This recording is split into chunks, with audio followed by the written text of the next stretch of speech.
Hello दोस्तों, मैं Pankaj sir स्वागत करता हूं आप सभी का आपके अपने चैनल सीखने की दुनिया में। आज हम कक्षा 10वीं का एक मोस्ट इम्पॉर्टेंट टॉपिक धमनी और सिरा में अंतर पढ़ने वाले हैं। तो चलिए समय ना गंवाते हुए सीधा स्टार्ट करते हैं। सबसे पहले हम ये जानते हैं धमनी और सिरा होता क्या है। तो ये दोनों नलिकाएं हैं। जैसे मान लो ये कोई नली है,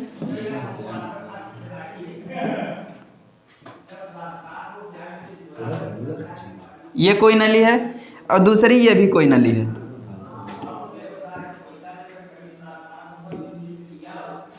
अंतर क्या दिखाई देगा इन दोनों नलियों में?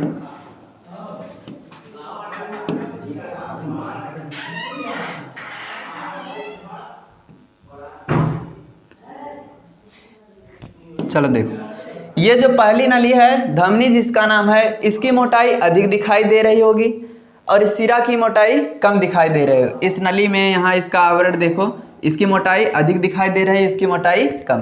तो अंतर में सबसे पहले यही लिखना है धमनी और सिरा में कि इस नली की मोटाई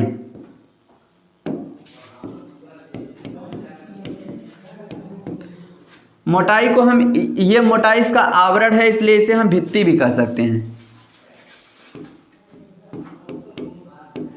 इसकी भित्ति अधिक मोटी होती है, जबकि इसमें कैसा होगा? पतली। ये इसकी अपेक्षा उसका आवरण पतला होगा। इसमें अधिक मोटा दिखाई दे रहा है, केवल ऊपर नीचे ही नहीं, यहां भी मोटा पतला होगा ये आवरण भी, और बाकी उसमें हर स्थान पे पतला ही रहेगा। तो पहली चीज ये समझ में आ गई। अब देखो ऐसा क्यों हुआ कि इसका आवरण मोटा हुआ, इसका आवरण पतला। दूसरा अंतर हम ये भी देखेंगे कि इसका जो रंग है हल्का लाल होगा, जबकि इसका रंग, सिरा का रंग कैसा होगा? नीला। ये नलिका शरीर में देखेंगे नीले कलर की दिखाई देगी, ये लाल कलर की। कहाँ देखेंगे? ये दोनों किस प्रकार की नलिकाएं हैं? इनमें ब्लड बहता है, यानी कि ये दोनों, इन दोनों नलिकाओं में ब्लड का प्रवाह होता है, ये रुधिर नलिकाएं हैं। तो दो प्रकार की धमनी और सिरा, पहले का रंग लाल, दूसरे का रंग नीला।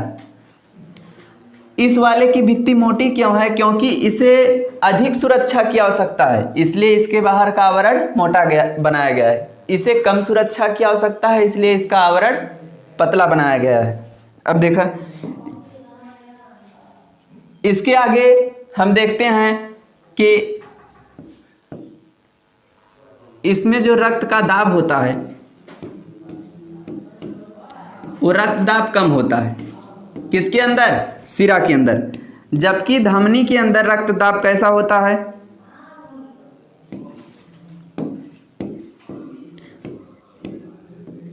सिरा की अपेक्षा ज्यादा होता है। ज्यादा रक्तदाब का मतलब क्या है कि अधिक प्रेशर से इसमें ब्लड बहेगा। इसके अंदर जो रक्त बहेगा, प्रवाहित होगा, वो ज्यादा प्रेशर से बहेगा, ज्यादा स्पीड से बहेगा, और इसमें धीमी गति से रक्त बहेगा। इसका मतलब अगर ब्लड तेजी से बह रहा है तो क्या ब्लड वापस आ सकता है? नहीं आ सकता। जबकि अगर ब्लड धीमी गति से बह रहा है इसमें तो ब्लड वापस भी आ सकता है। मान लो कोई नलिका है, हम इस प्रकार से मान लो नलिका बना दें। मान लो ये नलिका है, धमनी का ही चित्र है इस प्रकार से, और ये सिरा का चित्र है। ये दोनों अलग अलग नलिकाएं हैं। अगर मान लो इधर से रक्त इधर जा रहा है, नीचे से ऊपर की ओर, या शरीर के निचले अंगों से ब्लड शरीर के ऊपरी अंगों की तरफ जा रहा है, सिरा के माध्यम से भी शरीर के निचले अंगों से रक्त शरीर के ऊपरी अंगों तक जा रहा है। तो अगर इसमें अधिक प्रेशर से रक्त जा रहा है तो क्या रक्त वापस आ सकता है, लौट सकता है? नहीं लौट सकता। जबकि इसमें धीमी गति से रक्त जा रहा है, प्रेशर कम है, तो ये ब्लड वापस भी आ सकता है नलिका में। मान लो यहाँ से यहाँ तक गया, फिर वापस चला आया यहीं, ऐसा हो सकता है। तो इसलिए इसमें क्या बनाया गया है, या इस नलिका में क्या होता है? कपाट। कपाट को वाल्व भी कहते हैं। इस नलिका में कपाट नहीं पाया जाता, जबकि इस नलिका में कपाट पाया जाता है। कपाट किस प्रकार की संरचना होगी? कुछ ऐसी संरचना।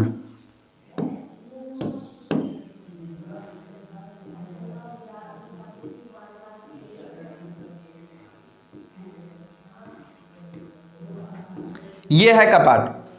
क्या इसमें कहीं कपाट दिख रहा है? धमनी के अंदर कपाट दिख रहा है? नहीं दिख रहा है, जबकि सिरा के अंदर कपाट दिख रहा है। ये कुछ इस प्रकार की संरचना दिख रही है। तो इसमें देखो, अगर ब्लड इधर से इधर जा रहा है, यानी नीचे से ऊपर जा रहा है, तो उस समय कपाट की संरचना ऐसी है, मतलब ब्लड ऐसे जा रहा है तो कपाट ऐसे खुल जाएगा, ब्लड आगे की ओर चला जाएगा। लेकिन जब ब्लड वापस लौटने लगेगा, क्योंकि ब्लड का प्रेशर कम है, ब्लड वापस लौट सकता है। अगर ब्लड वापस लौटने लगेगा तो ये कपाट ऐसे खुला था, अब ब्लड वापस आने का प्रयास करेगा तो कपाट बंद हो जाएगा, ये नहीं आ पाएगा। मतलब इन दोनों कपाट के ऐसे एक दूसरे के ऊपर हो जाने के कारण ये बंद हो जाएगा और रक्त नीचे नहीं आ पाएगा। तो ये आप समझ गए होंगे, इसमें कपाट पाया जाता है। कपाट का काम क्या होता है कि ब्लड को वापस लौटने न देना, ये आप समझ गए। दूसरी चीज कि ये नलिका कभी पिचकती नहीं है।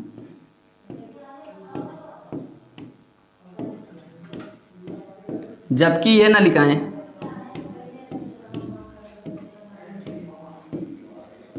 पिचक सकती हैं।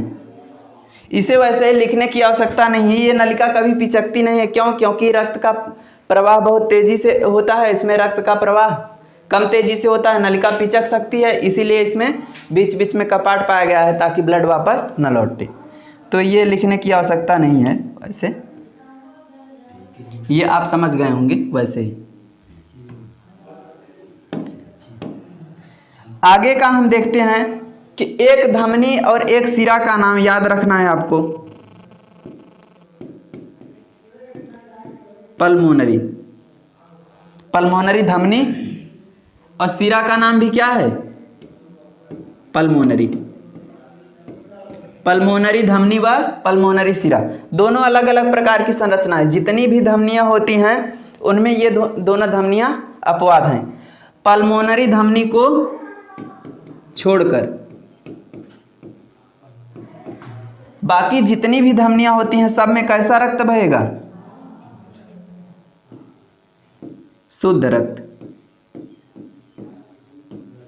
शुद्ध रक्त का मतलब कि रक्त में ऑक्सीजन की मात्रा मिली रहेगी। शुद्ध रक्त का मतलब ये नहीं कि उसमें किसी प्रकार का कचरा, मिट्टी, ये सब नहीं मिला रहेगा। इसका मतलब क्या है कि उसमें ऑक्सीजन की मात्रा मिली रहेगी। जबकि पल्मोनरी सिरा को छोड़कर, ये दोनों अपवाद हैं, पल्मोनरी धमनी व पल्मोनरी सिरा। इन दोनों को अगर छोड़ दें तो बाकी जितनी भी सिराएं होती हैं शरीर में, उनमें कैसा रक्त बहता है?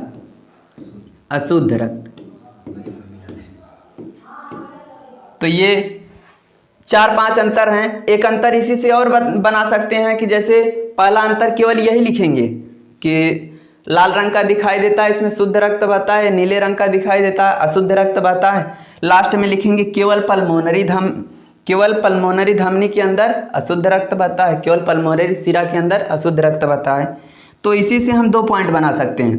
बाकी 4-5 अंतर हैं, आप समझ गए होंगे। बस, धन्यवाद।